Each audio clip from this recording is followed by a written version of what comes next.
Čekamo start, 400 metara, ajde 3, 4, 5, 6.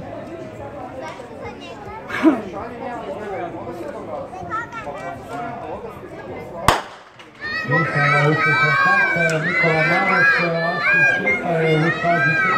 Mateo Ružić, rekorder Hrvatske za srednje na 300 metara, ove sezone 38, 46 minut.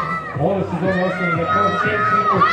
Jurija Ravana iz Zagreba sa Gorom 9 minuta prvenstvo, 40 stranaca, 10-7 ima ali čini se utoku Ružića i se svoje najkrši osnovni rekord, ali Ružić ide puno snagom i skruga je ovdje sam kamera. Ide malo podrška, ne vidimo, može li Ružić još jedno svoje utočki, ići može ispod 46 sekundi, nekoliko, iza snimljena na osnovni rekord, Ružić prvi, ovdje dostavljena na 46-93, Cepuš drugi, Maroš treći, Bugar četvrti.